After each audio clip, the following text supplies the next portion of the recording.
Hello students and friends, welcome to the series of video classes for the subject of science, and today we are with lecture number 5 from unit 3rd and chapter 10 of NCERT book. So students, we were doing image formation by concave spherical mirrors in the last class, and we have done 5 cases. Okay, we have done 5 cases. You may have a look once again on those 5 cases. So students, these were the 5 cases we did in the last class, and today we have to do the last case, that is the 6th case. Okay, और students आप एक बार ध्यान से देख लें कि in all these 5 cases हमारी image formation में characteristics पे अगर आप ध्यान देंगे तो सारे images real and inverted हैं in all the 5 cases. और 5 केसेस के आप ऑब्जेक्ट की पोजीशंस पर भी एक बार ध्यान कर लें. First case object infinity, second case object beyond centre of curvature, then third case object at centre of curvature, fourth case object centre of curvature and focus के बीच में है, fifth case object is at focus. Okay, और जैसे जैसे object पास आ रहा है mirror के, इमेज मिरर से दूर जा रही है, ये भी मैंने आपको बताया था. So friends, अगर आपने लास्ट क्लास नहीं की है तो इट्स बेटर कि आप इस क्लास को कर लें तो तभी आज की क्लास आप लेंगे. ठीक है, तो आज हमें करना है 6th case for the image formation by concave mirror. So students, देखते हैं 6th केस और हमारी लास्ट हेडिंग कंटिन्यू रहेगी. Heading was image formation by concave mirror. Continue. This heading is continue. Okay. Now the 6th case.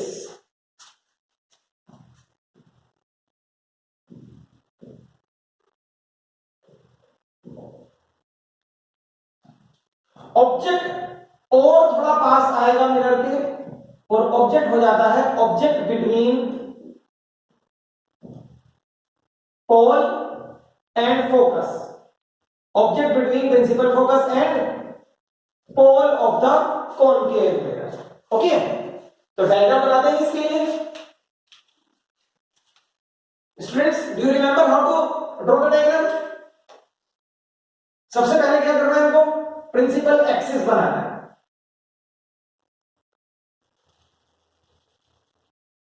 Principal axis के बाद now you will draw the concave mirror. 3 line आप ऊपर use करेंगे principal axis की और 3 line नीचे use करेंगे.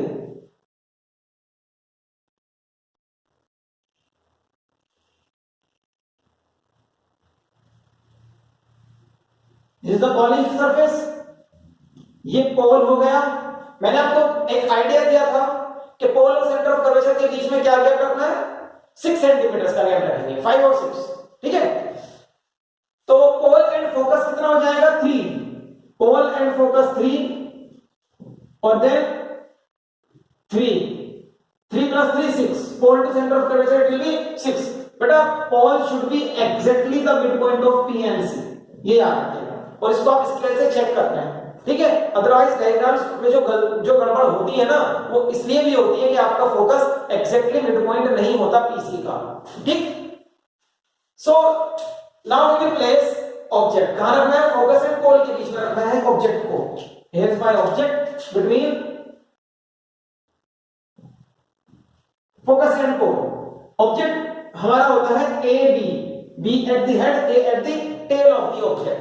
okay, now I will make use of 2 incident rays. एक इंसिडेंट रे तो वही पैरेलल टू प्रिंसिपल एक्सिस होती है. ये incident ray parallel to principal axis आ गई.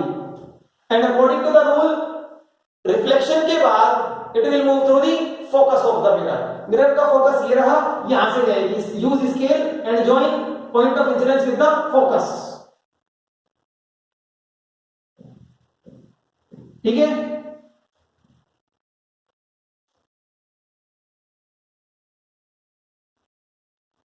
तो बेटा ये हमारी एक रिफ्लेक्टेड रे हो गई. This is the reflected ray passing through the focus. Now what about the other ray? दूसरी रे कौन सी लेंगे? देखो फोकस से नहीं लेंगे, फोकस वाली रे तो ऐसे ही मिल जाएगी लाइक दिस। पहले मिरर तक आनी है ना रे, मिरर तक अगर आनी है तो you can use the ray which is directly incident on the pole, और जो पोल पे आती है उसके लिए नॉर्मल कौन है? प्रिंसिपल एक्सिस ही नॉर्मल होता है। So angle of incidence is equal to angle of reflection वाले रूल से वो रिफ्लेक्ट हो जाएगी। ओके, देखिए कैसे होगी।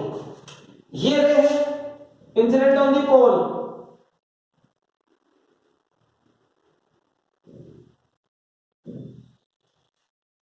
अब इसको रिफ्लेक्ट करना है, जो एंगल यहां बना है एंगल ऑफ इंसिडेंस वही यहां बनना है एंगल ऑफ रिफ्लेक्शन। इसको आप विदाउट प्रोटेक्टर विदाउट डी कैसे बना सकते हैं इस एंगल को एक्जेक्टली सेम? बेटा जैसे मैंने आपको बताया था ना, एक आइडिया दिया था आपको कि ऑब्जेक्ट की हाइट कितनी रखनी है? 2 लाइंस की हाइट रखिए ऑब्जेक्ट की। ये आपको हेल्प करेगा कि आप ये नीचे r exactly equal to I बनाएंगे। कैसे हेल्प करेगा? देखो, if object height is of 2 lines, so नीचे भी 2 लाइंस होंगी ना आपके पेपर में। तो यहां से अगर इंसिडेंट रे गई है तो ठीक यहीं से रिफ्लेक्टेड रे भी पास होगी, जब भी तो I इक्वल टू R आएगा। ठीक है, so I have this point on the second line, on the second line of your register. ठीक, यहां से आपके ये रे पास होनी है। ओके,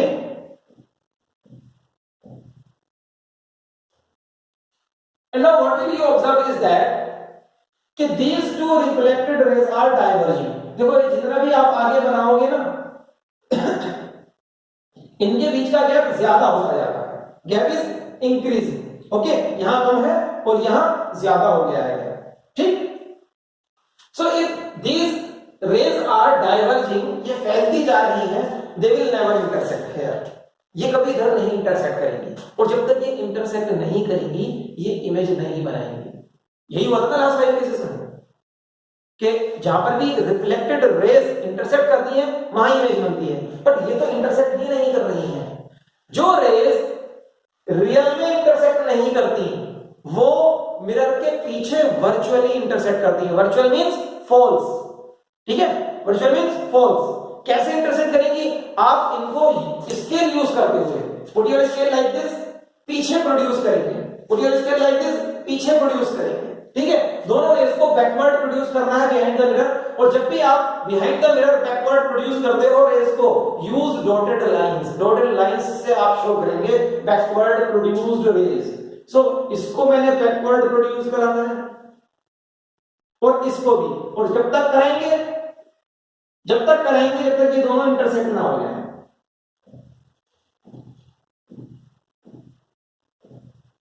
बेटा यहां इंटरसेक्ट हुई। ठीक है, ये मेरा प्रिंसिपल एक्सिस था। Okay, so I have the position of image here is AB, so this will be A dash B dash। Image is formed behind the mirror, mirror के पीछे बनी है इमेज, जैसे प्लेन मिरर के पीछे बनती है ना हमारे फेस की इमेज, बिल्कुल ऐसे मिरर के पीछे बनी है इस बार इमेज। तो characteristics of the images,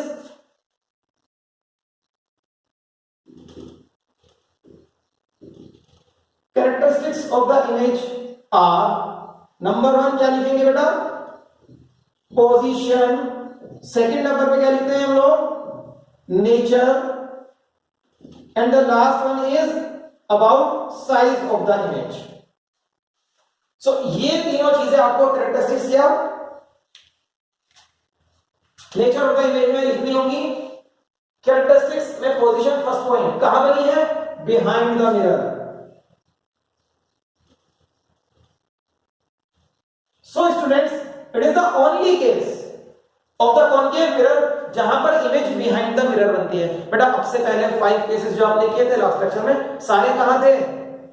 in front of the mirror, इधर की साइड बनी थी ना सारी इमेजेस, ये पहली बार बिहाइंड द मिरर बनी है।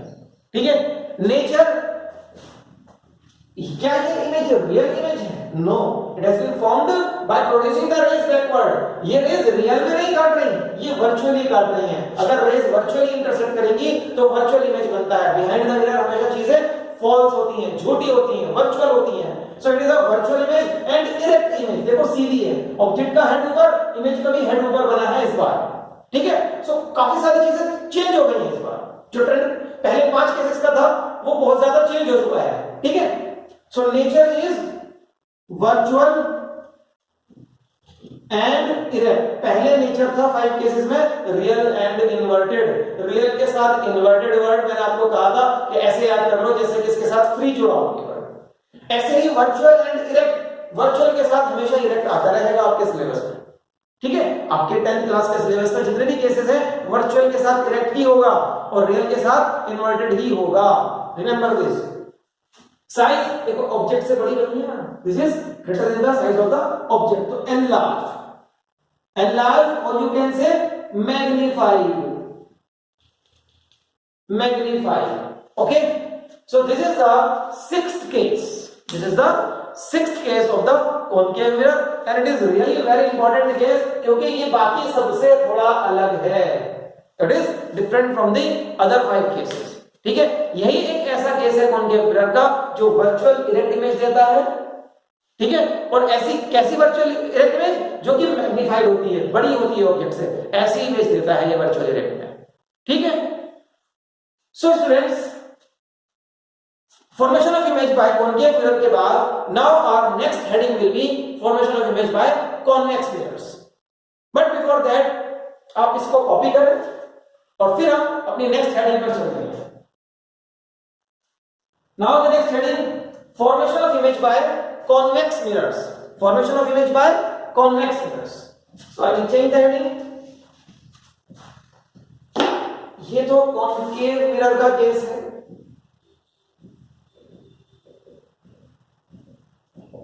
concave mirror, ठीक है ना।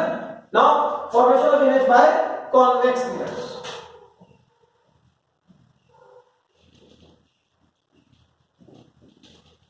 image formation by convex spherical mirrors।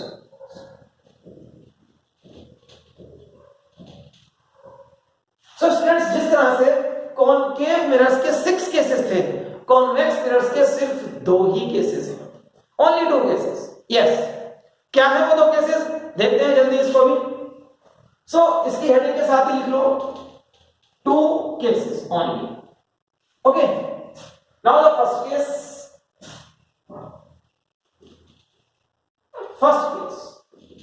what is the first case? First case में object at infinity होगा, object is very far away, object is at infinite distance या object is at infinity या object is very far away, okay। So now we will draw the principal axis for convex mirror।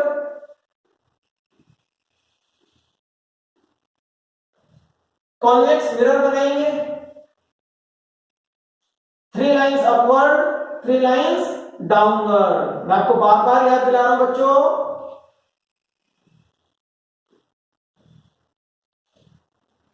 इसकी polish अंदर वाले surface पे होती है।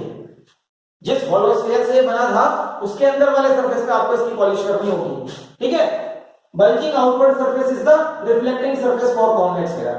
बेटा अब इसके poles and centre of curvature 6 centimetre के गैप से आप ड्रॉ कर लें and exactly the mid point जो कि 3 सेंटीमीटर पे होगा वो हमारा फोकस हो जाएगा, that will be the focus, okay. Now object is at infinity, तो ऑब्जेक्ट तो आप ड्रॉ नहीं करेंगे, मतलब object is far away from the paper, paper की बाउंड्री से बाहर है ऑब्जेक्ट, तभी तो फार अवे हो जाएगा वो।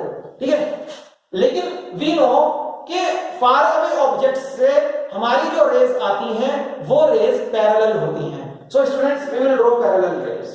पैरेलल रेज बनाएंगे आप बेटा, एक पैरेलल रे तो ये रही, पैरेलल टू प्रिंसिपल एक्सिस बनाई है मैंने।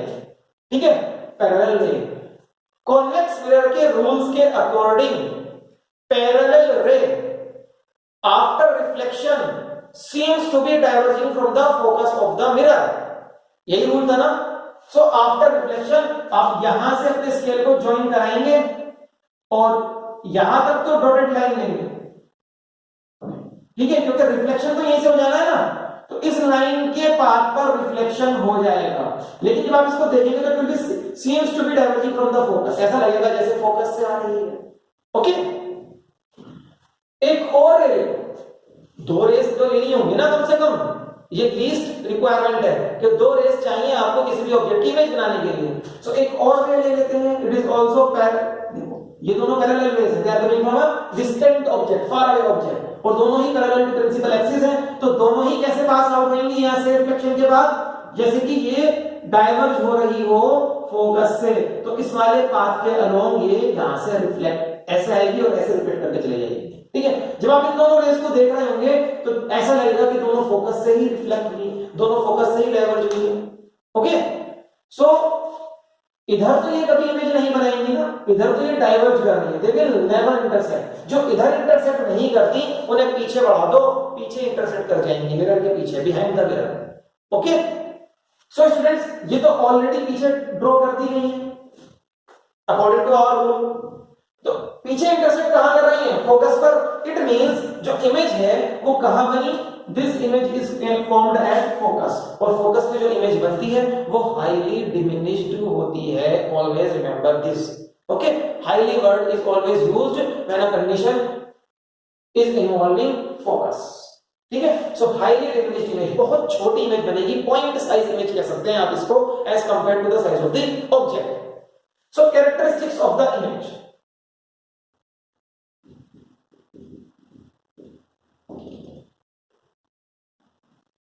number 1 is position,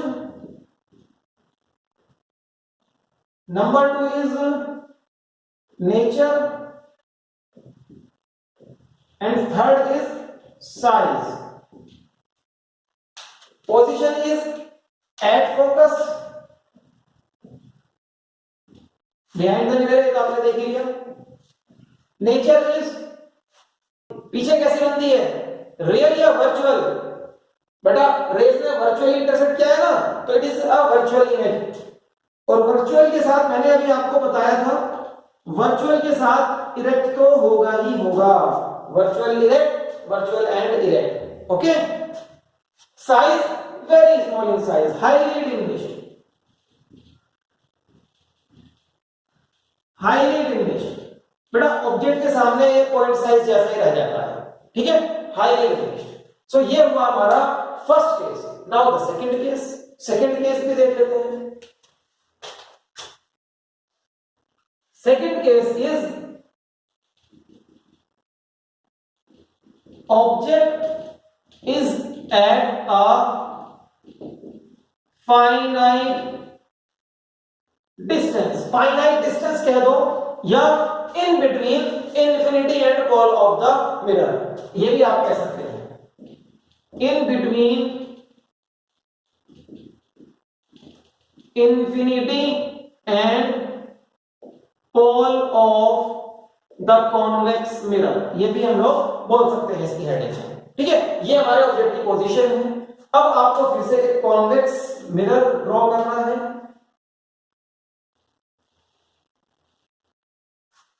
ये तो प्रिंसिपल एक्सिस है, कॉन्वेक्स मिरर ड्रॉ करेंगे, 3 लाइन ऊपर 3 लाइन नीचे।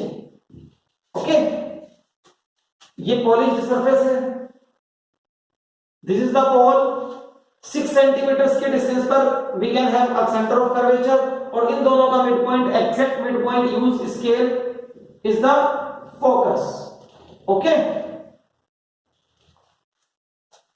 ये कंडीशन है मेरी। अब ऑब्जेक्ट क्या है, इन्फिनिटी से लेकर पोल के बीच में कहीं भी हो सकता है, बना दो कहीं भी ऑब्जेक्ट को।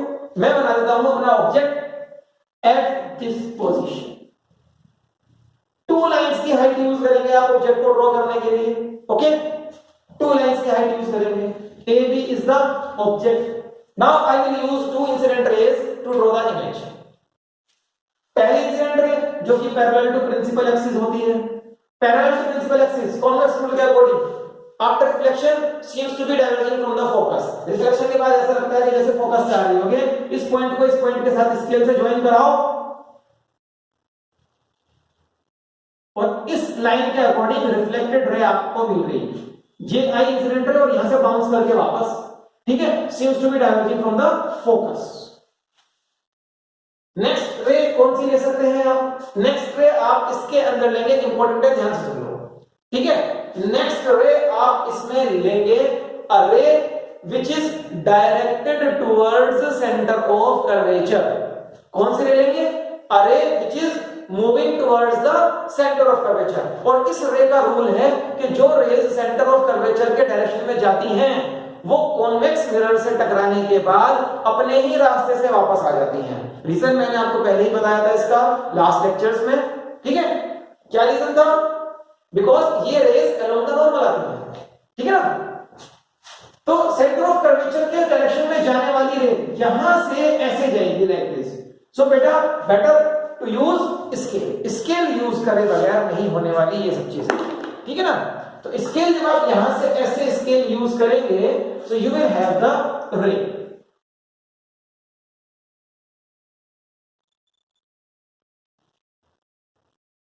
ये रे जो सेंटर ऑफ कर्वेचर की तरफ डायरेक्टेड है, towards the centre of curvature जा रही है, लेकिन बीच में आ जाता है मिरर, ठीक। तो मिरर इसको रोकेगा यहां और फिर ये वापस अपने रास्ते से जाएगी, फिर ये वापस अपने रास्ते से जाएगी। सो ये रे ऐसे जा रही है और ये रे ऐसे जा रही है। क्या ये कभी मिलेंगे एक दूसरे को? No, they are diverging, they are diverging, ये कभी नहीं मिलेंगे, इनका बीच का गैप बढ़ता जा रहा है। जो इधर नहीं मिलते वो मिरर के पीछे मिलते हैं। पीछे आपको बैकवर्ड ड्रॉ करने की जरूरत नहीं है, ऑलरेडी ड्रॉ। देखो ये बैकवर्ड ये रही और इसका बैकवर्ड ये रहा। कहां मिल रहे हैं? जहां भी ये मिल रहे हैं वहां पर आपका बन जाएगा image. So my image is at this point. ध्यान से चेक कर लें बच्चों, ए भी ऑब्जेक्ट है तो ए डैश बी डैश मेरा इमेज है। और इस इमेज के कैरेक्टरिस्टिक पॉइंट्स क्या होंगे? बड़ा फर्स्ट पोजीशन होता है, सेकंड नेचर होता है and third one is size, है ना। सो पोजीशन लिख देता हूं पहले, बताओ कहां बनी? इमेज बनी पोल एंड फोकस के बीच में। ध्यान से देख लो, बिटवीन पोल एंड फोकस, और बिहाइंड द मिरर है तो आपको मालूम ही है, ठीक है। Between pole and focus, pole and focus पूरा लिखेंगे आप, pole and focus, okay. Now its nature, देखो आप ध्यान से, इरेक्ट है ना, ऑब्जेक्ट का भी हेड ऊपर है, इमेज का भी हेड ऊपर है, इरेक्ट है, वर्चुअल है, क्योंकि रेज ने वर्चुअल इंटरसेप्ट करा है पीछे जाकर मिरर के। मिरर के पीछे कभी रेज रियल में नहीं पहुंचती, मिरर के पीछे सारी चीजें झूठी होती हैं, ठीक। So it is virtual and erect again, virtual and erect, virtual and erect, virtual and erect, virtual and erect. आज के तीनों केस वर्चुअल एंड इरेक्ट के हैं। साइज देखो ऑब्जेक्ट से छोटा है लेकिन पॉइंट साइज नहीं है, ठीक है। मतलब इस वाले केस से थोड़ी बड़ी इमेज बनी है इस बार हमारे पास, ठीक। सो इट इज डिमिनिश्ड या smaller than the object, diminished या स्मॉलर देन द ऑब्जेक्ट, ठीक है, small in size. So students ये दोनों केस हमारे हुए कॉन्वेक्स मिरर के इमेज फॉर्मेशन के। बट कॉन्वेक्स मिरर में 6 केसेस क्यों नहीं आए हमारे पास? इसका आप आंसर बता सकते हैं मेरे को? स्टूडेंट्स आप अगर ध्यान से चेक करेंगे कॉनकेव मिरर वाले केसेस को और कॉन्वेक्स मिरर वाले केसेस को, तो कॉनकेव मिरर में ऑब्जेक्ट की पोजीशंस के लिए हमारे पास 6 डिफरेंट ऑप्शंस अवेलेबल हैं, क्योंकि कॉनकेव मिरर के focus and centre of curvature इधर होते हैं, टुवर्ड्स, जब आप इस तरह से पेपर में बना रहे होंगे टुवर्ड्स लेफ्ट हैंड साइड होते हैं, towards left hand side, okay. तो ये पॉइंट्स की लोकेशन ऑब्जेक्ट की लोकेशन को डिवाइड कर देती है, जैसे कि infinity, beyond C, at C, between C and F, at F, between F and P.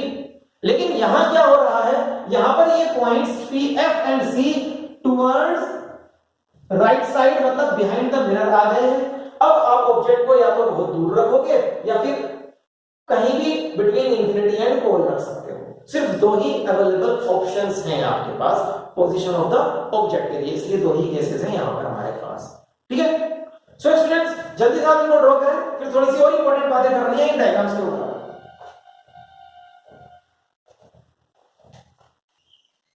Now students we will discuss some very important points about ray diagram. 8, ठीक है। Out of 8 6 किधर है? कॉनकेव मिरर के पास। 6 किधर है? Concave mirror के पास, और 2 रह जाते हैं सिर्फ और सिर्फ कॉन्वेक्स मिरर के पास, ठीक। नंबर 1 तो ये चीज। Secondly, concave mirror first 5 cases में कैसी इमेज बनाता है? कॉनकेव मिरर फर्स्ट 5 केसेस में रियल इन्वर्टेड इमेज बनाता है, लेकिन लास्ट केस में वर्चुअल इरेक्ट इमेज बनाता है, ठीक है। कॉन्वेक्स मिरर सिर्फ और सिर्फ वर्चुअल इरेक्ट ही बना पाते हैं, कॉन्वेक्स मिरर कभी रियल इन्वर्टेड इमेज नहीं बनाते। Convex mirror are never able to form real images. Convex mirror real images नहीं बना सकते क्योंकि इनकी रेज आने के बाद डाइवर्ज कर जाती है, वो इधर कभी नहीं मिलेंगी, उनको मिलने के लिए पीछे प्रोड्यूस कराना ही पड़ेगा, ये इसका रीजन है, ठीक है। So real images are never formed using convex mirrors, ये भी ध्यान रखना है, okay. Next is virtual erect image convex mirror की and virtual erect image concave mirror की एक डिफरेंस होता है। What's that difference? देखो बेटा, ध्यान से डायग्राम आपके सामने है। कॉनकेव मिरर की वर्चुअल इरेक्ट इमेज बड़े साइज की होती है, एनलार्ज, देखो ऑब्जेक्ट से बड़ी है, ठीक है। लेकिन कॉन्वेक्स मिरर की वर्चुअल इरेक्ट इमेजेस छोटी होती हैं, डिमिनिश्ड होती हैं, ऑब्जेक्ट से छोटी होती हैं। यहां पर तो पॉइंट साइज है और यहां पर थोड़ा बड़ा है, लेकिन अभी भी वो ऑब्जेक्ट से छोटी ही है। गेटिंग ना? सो बेटा, ये कुछ चीजें आपको ध्यान में रखनी होगी, और अगर आप इन पॉइंट्स को ध्यान में रखेंगे तो जो वन वर्ड या शॉर्ट आंसर टाइप क्वेश्चंस आते हैं ना, जो पढ़ने के बाद ऐसे लगते हैं कि कंफ्यूजिंग है, वो कुछ कंफ्यूजिंग नहीं होते, वो इन्हीं से आते हैं जो मैं आपको बता रहा हूं, ठीक है। सो बेटा, एक बार फिर से रिवाइज कर लेते हैं जो मैंने अभी आपको चीजें बताई हैं। There are 6 cases in total. First 6 concave के पास है, लास्ट 2 कॉन्वेक्स के पास है। फर्स्ट 5 रियल इन्वर्टेड इमेज के हैं, लास्ट 3 वर्चुअल इरेक्ट इमेज के हैं। कॉनकेव मिरर की वर्चुअल इरेक्ट इमेज एनलार्ज होती है, ऑब्जेक्ट से बड़ी। कॉन्वेक्स मिरर की वर्चुअल इरेक्ट इमेज छोटी होती है, डिमिनिश्ड होती है, ऑब्जेक्ट से छोटी होती है, ठीक है। कॉन्वेक्स मिरर कभी रियल इमेज नहीं बना सकता। कॉनकेव मिरर रियल इन्वर्टेड भी बनाता है फर्स्ट 5 केसेस में, और वर्चुअल इरेक्ट भी बनाता है द लास्ट 6th केस में, ठीक। अभी हमें करने हैं यहां पर uses of concave and convex mirrors. बड़ा थ्योरेटिकल सा टॉपिक है uses of concave and convex mirrors. जरा ध्यान से सुन लो बस मेरी बात को इसमें, कि हम इन मिरर्स को कहां-कहां यूज कर सकते हैं। बेटा, आपने कभी अगर ध्यान करा हो, व्हीकल्स की हेडलाइट जो होती है, हेडलाइट के अंदर एक रिफ्लेक्टर होता है, उसका कैसा शेप होता है?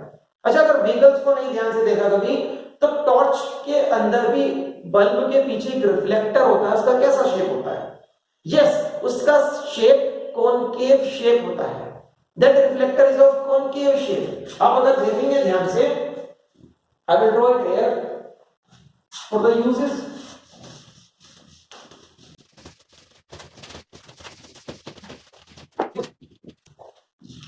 तो स्टूडेंट्स, कोई भी हेडलाइट होती है ना किसी व्हीकल की, तो उसके बल्ब के पीछे या टॉर्च के लिए भी ये बिल्कुल होगा, जो रिफ्लेक्टर होता है वो एक कॉनकेव शेप का होता है।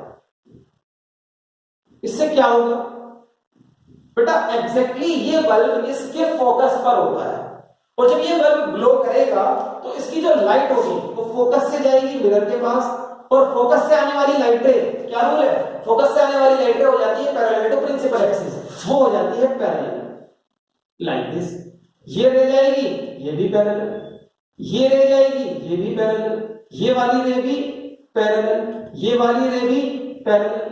सो it means we have obtained a strong beam. Strong beam मिलती है इससे हमको, ठीक है। इसीलिए हमारे व्हीकल्स की जो बीम्स होती हैं वो स्ट्रॉन्ग होती हैं।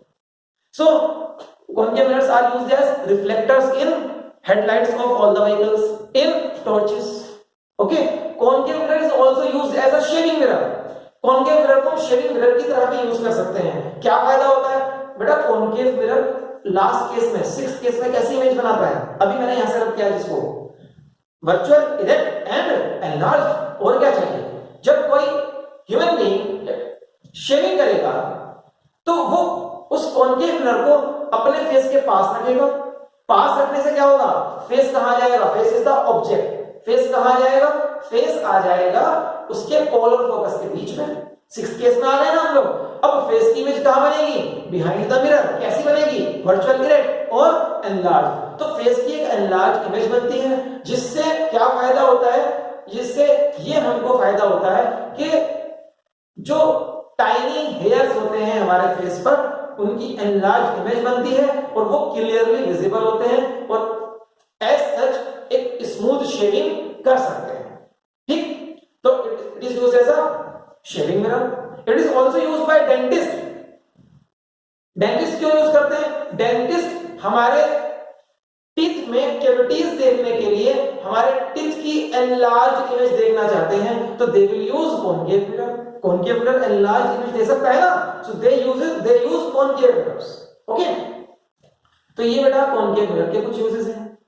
कॉन्वेक्स मिरर के भी यूजेस होते हैं। कॉन्वेक्स मिरर के यूजेस हमारे हैं, एक तो ये हमारा यूज होता है व्हीकल्स में as a rear view mirror, back view mirror, पीछे देखने का मिरर जो होता है। आपने देखा होगा मिरर्स लगे होते हैं कार्स के साइड्स में, बाइक्स के हैंडल्स पे, पीछे देखने के लिए। वो कौन से मिरर होते हैं? ये होते हैं कॉन्वेक्स मिरर। बेटा प्लेन मिरर भी लगा सकते हैं, लेकिन कॉन्वेक्स मिरर ज्यादा एडवांटेजियस है प्लेन मिरर से।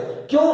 क्योंकि कॉन्वेक्स मिरर, अभी आपने दो केसेस में देखा, ऑब्जेक्ट्स की एक तो छोटी इमेज बनाता है और लार्ज व्यू देता है। एक बड़ा व्यू आपको मिलेगा पीछे से आने वाले ट्रैफिक का, ठीक, और आपके सारे इमेजेस जो पीछे ट्रैफिक के हैं वो बिटवीन पोल एंड फोकस बन जाएंगे बिहाइंड द मिरर, और वो सब चीजें हमको इजीली विजिबल होती हैं। ठीक है, मतलब एक बड़े ऑब्जेक्ट की इमेज भी छोटे कॉन्वेक्स मिरर में आ जाती है। सपोज पीछे से बड़ी सी लॉरी है, बड़ा सा ट्रक है, बड़ा सा कंटेनर आ रहा है, अगर आपका rear view mirror plane mirror होता तो उसकी कंप्लीट इमेज नहीं आएगी उसमें, लेकिन कॉन्वेक्स मिरर में उसकी कंप्लीट इमेज आ जाती है।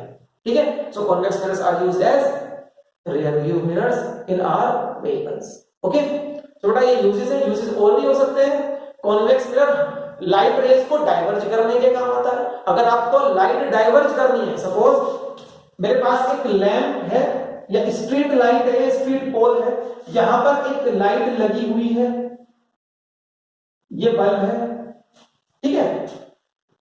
ये बल्ब सपोज इसका एरिया इतना है, ये यहां इतने एरिया में लाइट दे सकता है। लेकिन अगर आप इस बल्ब को इस तरह से यूज करें कि इसके साथ एक कॉन्वेक्स रिफ्लेक्टर लगा लें, अब क्या होगा?